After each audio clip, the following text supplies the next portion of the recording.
friends. Suresh kochattil joins us. Welcome, sir. Thank you, Meena. Glad to be here. Yeah. So today is a very special day, being the 75th birthday of Prime Minister Modi, and the whole world seems to be celebrating it with lots of messages coming to him, including that of Donald Trump from USA. So we all know that he has turned 75, and his birthday comes back with the launch of welfare program schemes and greetings from massive global powers, including USA and Russia. Now, BJP has launched a Seva Pakwada, in which blood donation camps were organized in the states ruled by the Saffron Party, including Delhi.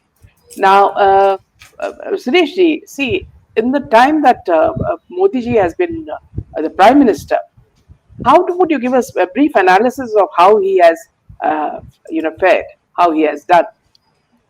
Well, I think Meena, I was in Delhi yesterday. In fact, I came back early this morning to Hyderabad, and I was around India Gate yesterday, and I saw this huge structures coming up there, getting ready for celebration. And I asked the media guys around with me, and they said, "Oh, this is a BJYM is organizing this."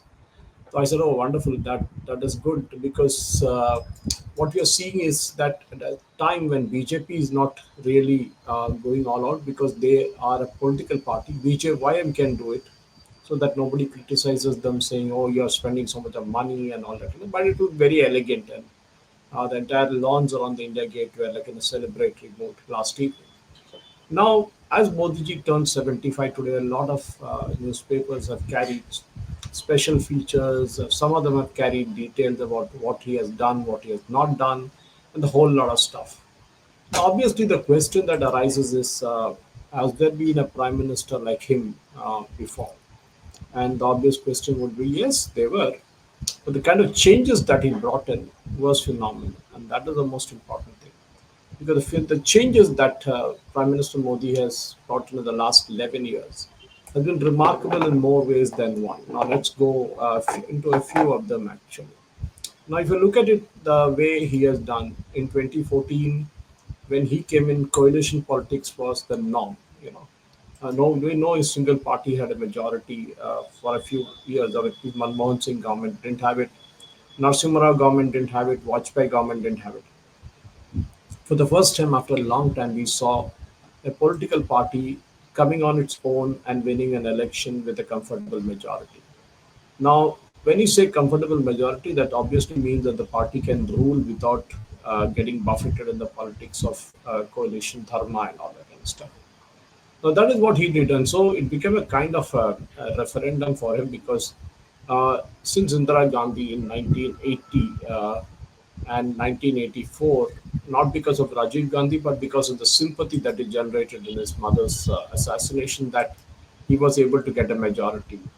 So Modi ji in 2014 got a majority of its own with the BJP, and in 2019 it did again get a majority.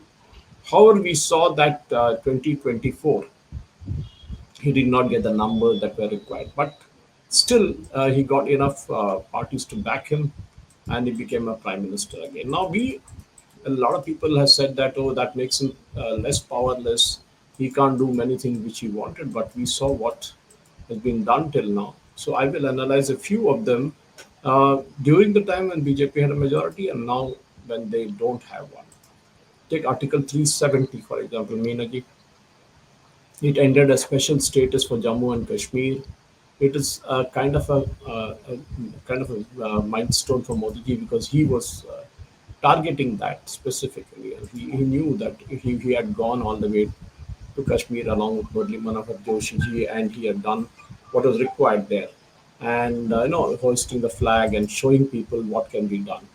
Uh, of course, those days were Kashmir, nobody would even dare to hoist a national flag.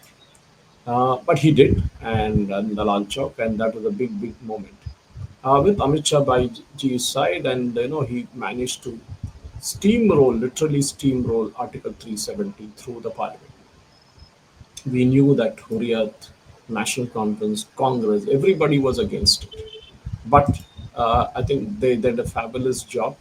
And not just that, after being prodded by the Supreme Court, They even had elections, and we saw voting in something in the range of 58.6% voting happening in Jammu and Kashmir. And that is a big number because if you look at the previous elections, somewhere in single digits, which Congress claimed their BJP democracy, but Congress should remember there was one election where just 4% people voted, and still the party came to power, or rather, the alliance came to power, and we saw what happened subsequently. The militancy increased because of that fraud of an election that happened. Let's come to Operation Sindoor again. I mean, we are now leapfrogging directly from 317 to Sindoor. We all know that what happened then, and all the noise about Rahul Gandhi asking kitne Rafales gire and all that kind of stuff. The Pahalgam incident was a big blow for Modi ji's image because till then Jammu Kashmir was seen relatively as a quiet place, but suddenly you had that violence which happened, and there was this reply that had to be given. So we saw post Uri, there was a reply, and post you know what happened in Pulwama, there was a reply. So one was a surgical strike, other one was a hit on Balakot. So the third one, which happened now with Modi ji, as we saw, was the attack in Pahalgam, and it had to be replied, and we saw it being done in style. So there again is one. The third thing which I would take up is COVID. When COVID happened, there are many countries which miserably failed in getting the vaccines for the citizens. Forget the vaccine; it is about how you kind of ensure that each of your citizen gets a vaccine shot, or at least we got two of them in India, not just from India, from abroad. We had a vaccine, and we also had a developed vaccine in house, which was the Covaxin. Modi ji's thali, all that stuff. People beating him, kind of clanging the vessels and all were created. But what was seen was that a country that didn't have liquid oxygen at that time, didn't have enough PPE kits, didn't have enough masks, suddenly leapfrogged into creating all that. And that I think was a big thing because the COVIN platform that was created to kind of get the vaccines in place, get people certificates so that they could travel. All those happened, and that is one of the reasons why we saw that Modi ji's post recovery of India after COVID was phenomenal. Because even now, Europe is struggling to come out of that COVID thing. Their economy is still not great, and whereas India has picked up its economy is doing very well. That is one of the resilience that we learned from COVID. Is that the bounce back has been tremendous. Now look at GST rationalization that happened recently, and that I think is a big move. So the main thing that we need to understand from what happened then, in terms of the GST rationalization that happened recently, was the fact that India had to reint itself after having 8 years of GST, and that was a huge long time.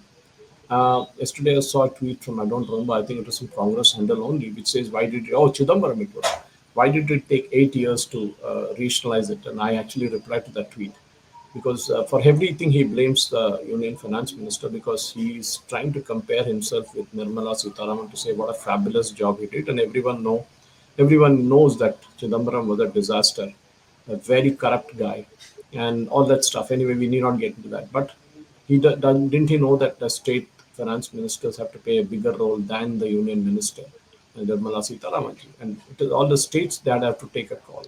He never mentioned a word about state finance minister. Okay. So GST rationalization is a big game because one, it is a huge risk. If you're going to lose 48,000 crores, or what has been estimated, not a notional loss. If consumption picks up, then all the more it will get better.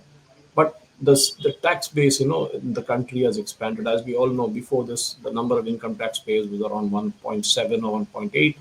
Now people say it's gone to 4 or 4.5.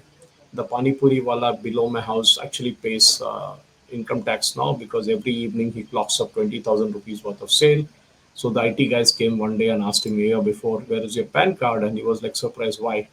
Because the banker had informed the IT department that this guy is getting, more than a lakh of rupees sale in a week's time, and that is when he had to pay that income tax there. And many people such, I mean, people always crib about the fact that it's only the salaried employees who are forced to pay tax. But I think people in the unorganized sector who are making huge amounts of money, the pan dabba wala, the small kirana shops who never give out a bill, but then they make money. So everybody has to pitch in because see, at the end of the day, we are enjoying certain common things like good roads. I mean, we see national highways, the defense sector getting more arms and ammunition training for that matter.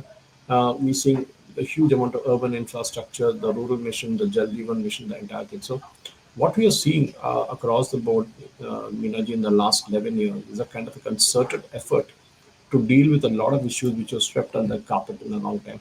And then, of course, we had a lot of the other stuff like insolvency and bankruptcy code. We saw how banks are today have cleaned up the balance sheet to a large extent because of the provisions that are there in the IBC. The cleaning up of balance sheet is very important because under Chidambaram, the banks had hidden their losses in a lot of places. The balance sheets are not clean. And today, if you see, almost 1,200 major cases have been almost worth about 12 lakh crores were settled directly. I mean, these are loans which are taken, not paid back, or they were paid back, but they were delayed, and there's some interest payments due. All that stuff were dealt under the IBC, and now you have almost 1,200 major cases, as I told you, worth about 12 lakh crores.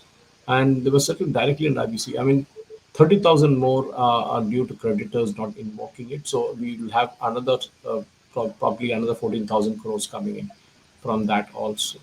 Now, gross NPAs, if you look at the bank gross NPA, they have dropped from something like 9% in 2021 to about 2.6 in 2025, which is a huge drop. That is why we are seeing behavior-wise also. Modi ji government brought in a lot of financial discipline. Of course, Aadhaar is something that he did early in his tenure. Aadhaar didn't have a legal backing, but Modi ji ensured that Aadhaar got a legal backing. It was passed as a money bill. A lot of controversy on that. The Congress didn't agree with the fact that it was a money bill, but end of the day, it got a legal sanctity that was required.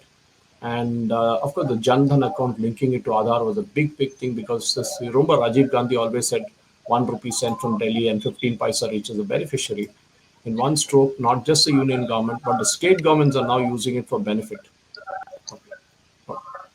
Now, the Jan and Social Security, which I mentioned to you, was another big thing of Modi ji. Of course, the biggest thing of all the thing is the UPI. Modi ji is really touched, and every Indian needs a UPI payment system. And we all know that, yesterday I was in Delhi and I was just carrying around 600 rupees cash in my pocket. Imagine traveling to another city. Of course, your flights are all booked and all that, but the entire cab journey that I did, the restaurant that I, everywhere I paid through my UPI payments or Google Pay payments. So imagine the convenience that it gives you. Every guy today, the small trader to the vegetable seller to the coconut the seller, everybody uses UPI. And that I think is not just a convenience factor, but also the fact that the income tax bracket has increased, as I mentioned before, and also many countries abroad have now using the UPI payment so that Indians traveling need not carry a huge amounts of cash with them, and that is how they can settle their payments when they are abroad. So that is a big win. I think the entire, I mean, people who come to India are astounded. How do you guys manage such a massive thing? Because we are talking about huge amounts of money being, what is it in August? I think it was around 20 billion monthly transactions. 20 billion monthly transactions. We're talking, not talking the money, but the number of transactions. And I think that is very important. And that has actually helped a lot Indians to go really digital. When you speak digital, that is a digital part. Then, of course, is the fact that we had food security part of it, the Pradhan Mantri Garib Kalyan Yojana. We are providing food rice to about something like food grain rather to about 80 crore people, and it's either 5 kgs of rice or wheat per month free per person. So that is huge because what's happening now, we're just not just taking the giving them the rice or wheat, but we also giving them disposable income in the hand, which they otherwise would have spent buying these products. So now there's some disposable income in the hands of these poor people, which they can use for other things instead of buying rice or wheat. And that is, and then of course, Ayushman Bharat. We can go on. Actually, the entire session can be Yeah, on all this. But yeah. highways, take highways for example, the Jal Jeevan mission, which I think is a big thing. The Pradhan Mantri Awas Yojana. So my question always I ask Congress guys whenever they get into a debate with me is, why did you guys do it? The simple example of this is Vande Bharat. Vande Bharat is not a coach built or train built by any foreigner. It is built in the integrated coach factory at Perambur initially. Now a couple of other places also doing it, all under government. Now imagine that these people, we had the technology with us, but we never used it. It required a special motivation to go for it. And when Vande Bharat was launched, I remember the first Vande Bharat out of Hyderabad to Vijayawada, there was a lot of questions asked. Even when it was launched in Kerala, there were demonstrations against it, saying it's for the rich people and all that kind of stuff. Today, to get a ticket anywhere in one of the popular Vande Bharats, either in Hyderabad to Vijayawada, Visakhapatnam, or Hyderabad to Tirupati, or even in Kerala from Trivandrum to Kannur and back, it's impossible. There are no tickets available for asking. So why is it that people are prepared to pay for a certain, I wouldn't call it luxury, but cleanliness and getting proper food, all that, and getting to a place in time in the train running at 1:30 or 1:40, and that is the big thing which is happening today. And I think Modi ji has brought in a huge change in approach, saying we can do it ourselves. We don't need, of course, when we're doing the Mumbai Ahmedabad corridor, we are getting trains from Japan, the bullet train, because we don't have them. But surely one day, maybe there'll be a technology transfer and we can start making those in India. Defense has been another area where huge amounts of money has been spent. We bought the Rafales, which worked really well. S-400, we underwent a blackmail by America, who threatened us, but it all worked well. And that is, I think, the biggest thing. Swachh Bharat, people laughed at Modi ji when he said Swachh Bharat. Today, you look at the way the waste is dealt with by different organizations across India, different municipal corporations, and all that. There are Ujjwala, Surya Ghar. You can go on, Meena, but I think the report card that Modi ji brings up is phenomenal, and I think that is the important thing. I wish Manmohan Singh had done a similar report. Manmohan Singh government had done a similar report for 10 years, so that we could have compared. I mean, we could have compared 10 years of Modi government with 10 years of Congress, point by point. But I think somebody in BJP and Congress should sit and then have this session where they can compare how many highways were built, how many kilometers were built, how many people got drinking water. 10 years of Manmohan Singh government, 10 years of Modi government. That is really a stroke. And of course, no scams. Imagine. There was no Commonwealth, there's no coal Yeah. scam, there was no And Augusta also, West. yeah, and also the fact that, see, those who proved to be incompetent, they were pushed out. Oh yeah, I mean it's actually if you work with Modi ji, it's crazy. The people I know some of them who worked with him or some of them are still working with him. They say that the schedule is punishing. I mean that is sort of expected because Amit Shah ji has a similar culture. Other ministers also have a similar culture. If you're not good, I think the government sector had this attitude that if even if you're not good, you'll still get your salary and pension. It is still there. You look at the teaching part of it. I was discussing with the state of government schools in Andhra Pradesh the other day when I'd gone there, and they were telling me that just 150 children in a school which had 1,500 at one time. Yeah, Even the poorest of the poor are sending the children to private schools, not to government schools. Why? yeah, A lot of pondering to do, a lot of thinking to be done. Why the even the poorest of the poor don't consider government schools as good enough. This is why, of course, hospitals is another thing. Healthcare is another factor, yeah, major problem we have. There are a lot of issues still there to be solved. It took Modi 11 years, but Congress was there for 60 plus years. And they should have done something which they will claim we set up IIT, we set up IIM. So what's so great? So you set up IIM, you didn't set up with your own money, isn't it? It was a need for the hour. It had to be set up. In fact, I went to IIT Delhi a couple of years ago for a talk and to give a talk. And then when I was looking around to see there's a foundation stone of Prime Minister Nehru somewhere laying foundation stone for IIT Delhi, I found only one foundation stone after walking for a long time, and that said this place was built by the Russians.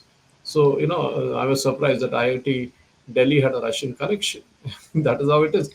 Maybe it's still, but if how many IIMs did we have in the last so say about 65 plus years? We hardly had anything. We didn't never expanded beyond the original scope. But today, number of IIMs, number of IITs that have gone up. This is what is needed. Number of medical colleges that have gone up. We had a huge shortage of medical college. The number of patients per number of people per thousand people to a doctor was like very high in India. We had people, all the doctors in India going abroad, many of them going abroad to study and then staying on in US or UK, wherever they had gone. I think slowly the realization has come that look, we are now the fourth largest economy. We can do a lot of things, but there's still lots of work to be done because 75 or rather 60 years of mismanagement cannot be wished away in 11 years of Modi government's rule. Now, moving on to the next topic, Sureshji, we're talking about none other than our cricket match with Pakistan. Now, this man, Shahid Afridi, who's never had any respect for India, calls Rahul Gandhi positive after the BJP launched an attack over Shahid's praise for Congress leader Rahul Gandhi. The opposition hit back, pointing to the former Pakistan captain's own hobnobbing with BJP MPs. Perhaps he was referring to Anurag Thakur long time back. During a TV show, he was seen criticizing the Indian government and saying there are some good ones, though, naming Rahul Gandhi. After a clip of the cricketer's remarks went viral, BJP attacked the Congress, accusing the party of having an old relationship, Yarana, with Pakistan. Now, Suresh, not many people have been happy with the fact that, see, after the Pahalgam attack, you know, uh, these people decided to play cricket. So, what is your uh, view on this? So let's look at how Afridi behaved after the during the Operation Sindoor. I remember him taking out a bike rally and shouting slogans against India and the Indian government. Now, it's a well-known fact that Rahul Gandhi is a favorite among the Pakistani army establishment and the Pakistani political establishment because they see his statements as something that a Pakistani spokesperson would have done. How many aircraft did we lose? How many men did we lose? What are the infrastructure damages that happened in India? He doesn't want to know anything what India did to Pakistan. But so Rahul Gandhi was all over Pakistan television during the days after Operation Sindhu. And I had given a talk to armed force officers and the Hyderabad Management Association recently, and that video is there on my YouTube, where I had specifically asked, did we lose the narrative after Operation Sindhu? I think yes, we lost because of people like Shahid Afridi. Coming to the cricket part of it, well, I don't have much of opinion in this because see, end of the day, a game is a game, and I think the Indian team proved a point. Two things: one, by beating Pakistan comfortably, sending out a message. Second thing, not shaking hands after the game is over. And look at the kind of hangama that Pakistan is doing now, saying we'll withdraw from this tournament, we will do this, we will do that. India should be suspended. But everybody knows the kind of money that India brings to the table in cricket. We run cricket. It's very simple. From Sharad Pawar to Jay Shah, we run cricket. It is the Indian advertisers who are seen in, even in foreign tournaments, even in UK or West Indies, wherever the games happen. It is the Indian advertisers' names which flash on the boundary ropes, which flash on the television sets and everywhere. So even the who sponsor the cup and all that kind of stuff. So where did Pakistani any Pakistani say organization sponsor even a single tournament? We need to ask this, question to ourselves. So Saeed Afridi's statement and India playing cricket with Pakistan, I have no objection. In fact, I didn't even watch the game. I didn't even know the game was happening actually. It's only when I was switching on the 10 o'clock Malayalam news and I was watching a few channels in Malayalam, then I realized, oh, there's a game going on. But I never went back and watched it because I had a lot of work to do in the night. So I was working on my laptop, so I never had time to watch it. But I guess game is a game, cricket is a cricket.. But a lot of people had that. Suppose India didn't play Pakistan, what would happen? India got disqualified.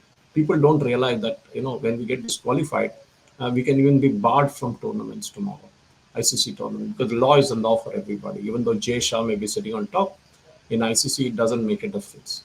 So that will also happen. But anyway, at the end of the day, we beat them and we didn't shake hands, and that made bigger news because that is what should have been done. And Suryakumar Yadav or whoever others also got a moment of fame when they went to the stage and took the mic and told them what they want. It is more politically loaded statement than a cricketer's statement, and that is very obvious that he had the instructions from somewhere because to speak like that, he needs clearance from BCCI, which of course needs clearance from the government, and this I think would have been done before the game itself, under the assumption that India would beat Pakistan, which we did. I think we can just forget it because tomorrow if there's a kabaddi match between India and Pakistan, let us have it. Let us defeat those guys. That's what I want because not playing them will not bring in any issue. Okay, that Pahalgam happened. Yes, Pahalgam we hit them back where it hurts, and we showed them what it is. On cricket field again, we hit them, and we know where it hurts. We refuse to shake hands.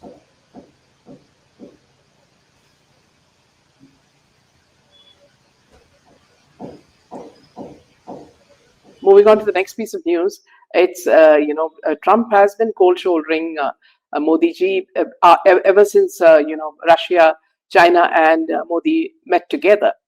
But now suddenly today he has wished his friend Modi on his birthday and appreciated his efforts towards ending the war between Russia and Ukraine.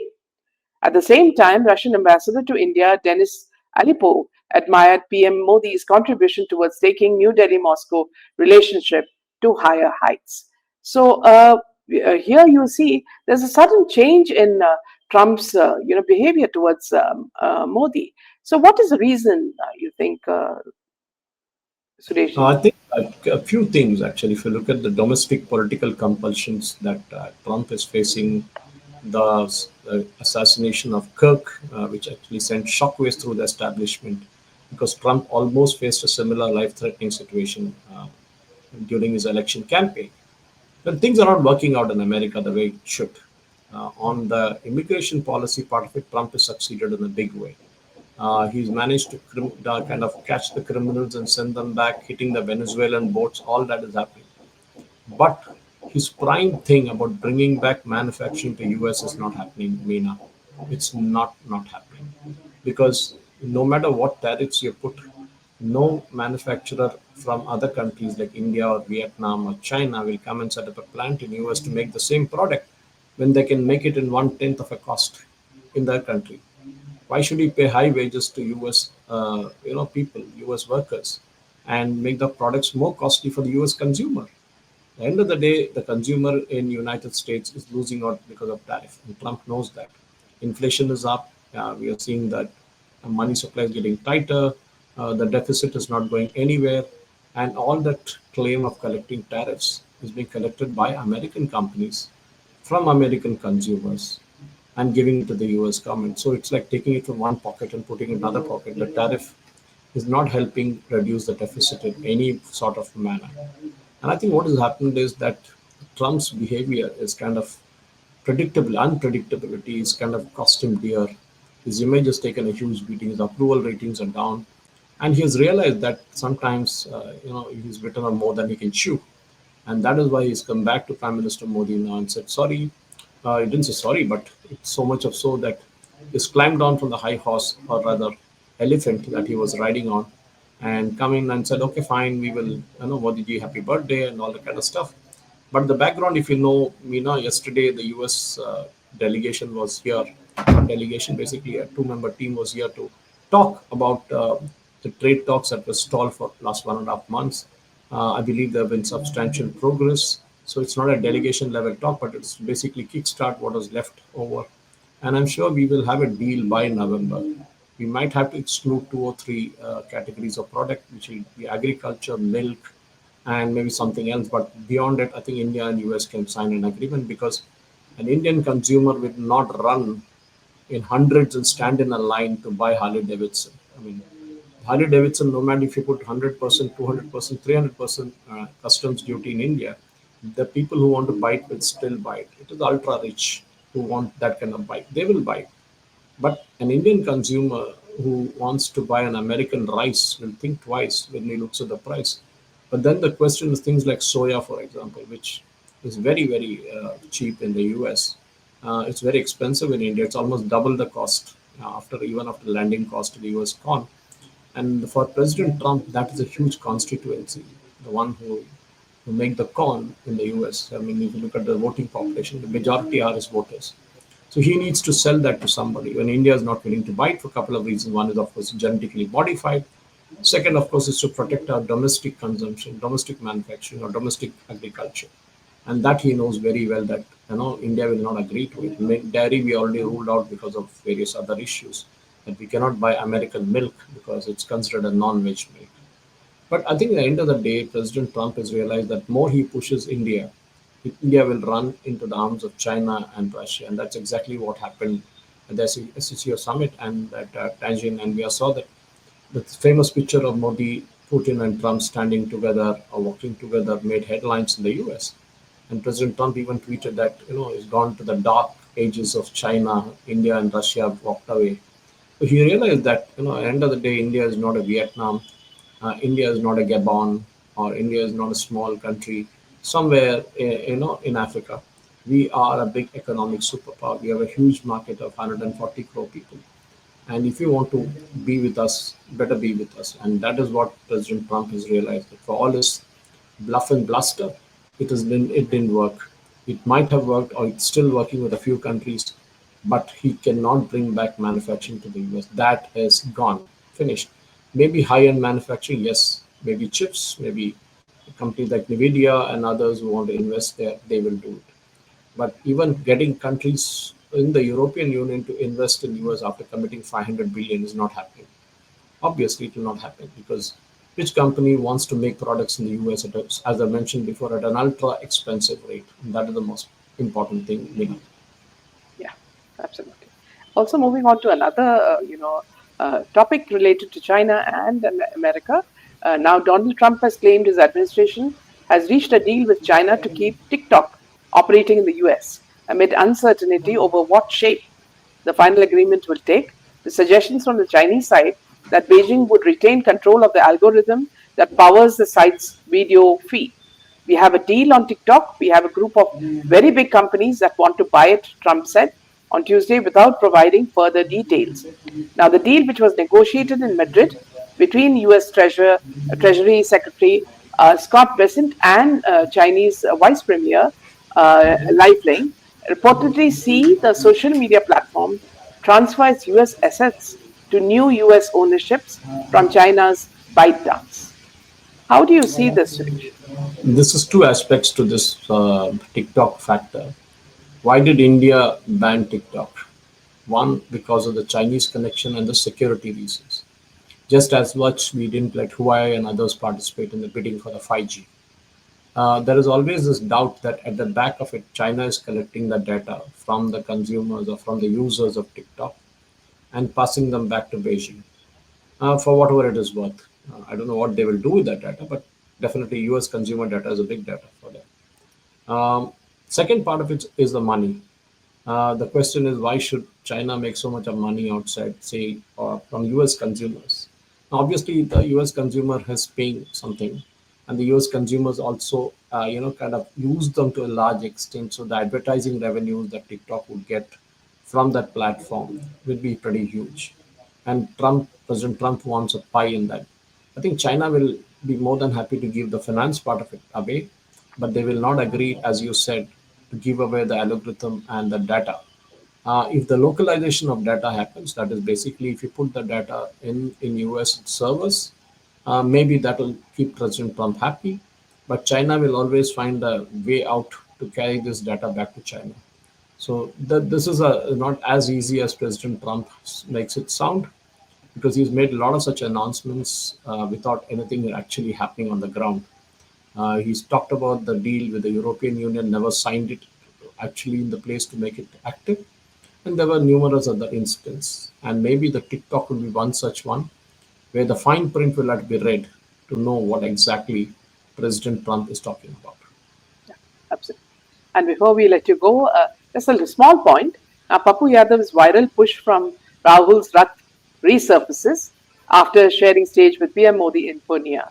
So, what is this all about, Suresh? I think the Bihar politics post the Jan Adhikar Yatra or whatever Rahul Gandhi had called it has now come into focus. Uh, Papu Yadav and others know the true strength of Congress and true strength of Tejashwi. Last election, Congress was, I think, given about 70 seats or 60 seats, and they won just 14 of them. The strike rate has been abysmal. This time, too, I believe in the earlier part of the thing, all the people like smaller parties like Papu Yadav and individuals like him were promised certain seats, certain number of seats, but now there's a haggling going on that. In the meantime, Tejasvi has already announced that he might contest all the seats. Not as just party contest, but he'll contest himself all the seats. Well, that is a ridiculous way of putting it across. But RJD knows that Congress doesn't bring any value to the table, and Papu Yadav also knows that. So, when the ship starts sinking or taking water, you'll see people running out, and the rats are the first one to run out, and naturally, a lot of rats will be running out, and then the people will start running out because the people still try and save the ship. But the way Congress's fortunes are there, we saw the India Today it's opinion poll, 15 seats last time, 10 seats this time. Imagine they're losing 5 seats, despite all the claims of vote chori and all that kind of stuff. The Congress is still losing out big time. And once they lose Bihar for now, the next big test for them is will be in Assam. Then next year, then you'll find UP to be another big challenge.